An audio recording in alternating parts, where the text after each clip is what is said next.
എനിക്ക് അവാർഡ് കിട്ടിയപ്പോഴും ഞാൻ പഴയ കാര്യങ്ങളൊക്കെയാണ് ഓർമ്മ വന്നത്. കാരണം ഞാൻ കുറേ സ്ട്രഗിൾ ചെയ്ത് വന്ന ഒരു ആളാണ്. വെച്ചാൽ നമ്മൾ അന്ന് ഗാനമേളയ്ക്ക് പോകുമ്പോൾ ഇത്രയും ഫെയിമോ ഇത്രയും റെമ്യൂണറേഷനോ ഇത്രയും ബൂം ഒന്നും ഉണ്ടായിരുന്നില്ല. അപ്പോൾ എനിക്ക് ശരിക്കും എൻ്റെ ഒരു വരുമാന മാർഗം കൂടിയായിരുന്നു. അപ്പോൾ അതുകൊണ്ട് ഒരുപാട് അങ്ങനെ കൈപ്പേറിയ അനുഭവങ്ങളൊക്കെ എനിക്ക് ഉണ്ടായിട്ടുണ്ട്. പിന്നെ ഒത്തിരി കഷ്ടപ്പെട്ടിട്ടുണ്ട്. നമ്മളൊരു നാലാളെ അറിയാനായിട്ട് ഒരുപാട് ഗാനമേളകൾക്കാണെങ്കിലും അങ്ങനെയൊക്കെ ആരെങ്കിലും അറിയുള്ളൂ. ഒരുപാട് സ്റ്റേജസ് പോയാലേ അത് പാടുന്ന കുട്ടികളെ അങ്ങനെ അറിയുള്ളൂ. അപ്പം അതിനുവേണ്ടി ഞാൻ ഒരുപാട് കഷ്ടപ്പെട്ടിട്ടുണ്ട്. പിന്നെ ആരും അങ്ങനെ വലിയൊരു ഡയറക്ടറോ പ്രൊഡ്യൂസറോ എന്നെ ഒന്ന് സപ്പോർട്ട് ചെയ്യാൻ അങ്ങനെ ആരും ഉണ്ടായിട്ടില്ല. അതുകൊണ്ട് തന്നെ എനിക്കങ്ങനെ വലിയ ചാൻസസ് അങ്ങനെ വന്നില്ല. പക്ഷേ എനിക്ക് മ്യൂസീഷ്യൻസിൻ്റെ ഇടയിലും ഓർക്കസ്ട്ര ആൾക്കാർ, അതേപോലെ മീഡിയയിലുള്ള കുറേ ചേട്ടന്മാർ, അവരൊക്കെ എനിക്ക് ഒരുപാട് സപ്പോർട്ട് ചെയ്തു. അങ്ങനെ ഒരാൾ പറഞ്ഞ് മറ്റൊരാൾ അങ്ങനെയാണ് എനിക്ക് ഒരുപാട് അവസരങ്ങൾ വന്നത്. ഈ ജയേന്ദ്രൻ ചേട്ടനെ കാണുന്നത് വരെ ഞാൻ അങ്ങനെയാണ്. ഒരുപാട് പേര് ചേട്ടനടുത്ത് എൻ്റെ കാര്യം പറഞ്ഞിട്ടുണ്ടായിരുന്നു. അങ്ങനെയൊക്കെയാണ് പരിചയപ്പെടുന്നത്. അപ്പോൾ അങ്ങനെ വന്നതായതുകൊണ്ട് എനിക്ക് ഈ അവാർഡ് കിട്ടുമ്പോൾ ഞാൻ ആദ്യം ആലോചിക്കുന്നത് ഞാൻ വന്ന വഴികളാണ്. ഒരിക്കലും ഞാൻ ആ വഴി മറക്കില്ല.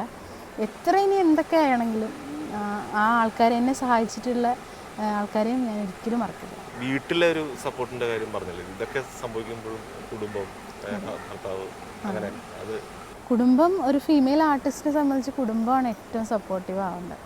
എനിക്ക് ചെറുപ്പം മുതലേ എൻ്റെ അമ്മയായിരുന്നു.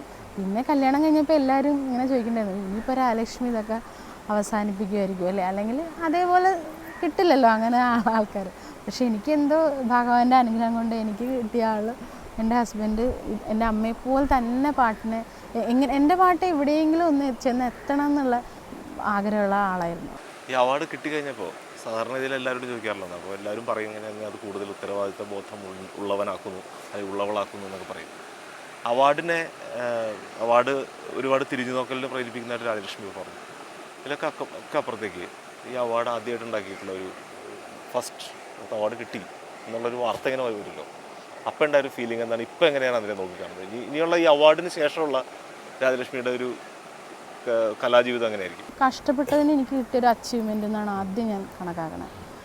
ഒരു സ്റ്റേറ്റ് അവാർഡ് എന്ന് പറഞ്ഞാൽ അങ്ങനെ ഒരു നിസ്സാര കാര്യമായിട്ട് തോന്നണില്ല എനിക്ക്, എന്നെപ്പോലുള്ള ഒരാൾക്ക്. അതുകൊണ്ട് ഞാൻ കൂടുതലും എനിക്ക് കിട്ടിയ അച്ചീവ്മെൻ്റ് തന്നെയാണ്. ഞാൻ ഇത്രയും കഷ്ടപ്പെട്ടതിന് എനിക്ക് ഈശ്വരൻ തന്നതാണ്, എല്ലാവരുടെ അനുഗ്രഹം കൊണ്ട്. ഒപ്പം ഇതിൻ്റെ ഉത്തരവാദിത്തങ്ങളെക്കുറിച്ചും അറിയാം. അപ്പോൾ രണ്ടും ഞാൻ മനസ്സിലാക്കി തന്നെ മുമ്പോട്ട് പോകാൻ തന്നെ. ഈ പാട്ട് പാടുന്ന ആൾക്കാരെ ഇൻ്റർവ്യൂ ചെയ്യുന്ന സമയത്ത് എനിക്കിഷ്ടമുള്ള പാട്ട് പാടിപ്പിക്കുക എന്നുള്ള സ്വാർത്ഥതയുണ്ട്. അതനുസരിച്ച് രാജലക്ഷ്മി ഒരു പാട്ട് പാടണം. അത് ഈറനൊടുത്തുകൊണ്ട് അമ്പരം ചുറ്റുന്നതാണ് പറഞ്ഞത്. തീർച്ചയായിട്ടും. ഈറനൊടുത്തും കൊണ്ടമ്പരം ചുറ്റുന്ന ഹേമന്തരാവിലെ വെൺമുകിലേ, കണ്ണീരിൽ മുങ്ങിയോരൻ കൊച്ചു കിനാവുകൾ എന്തിന് ശ്രീകോവിൽ ചുറ്റിടുന്നു വൃഥാ, എന്തിനീ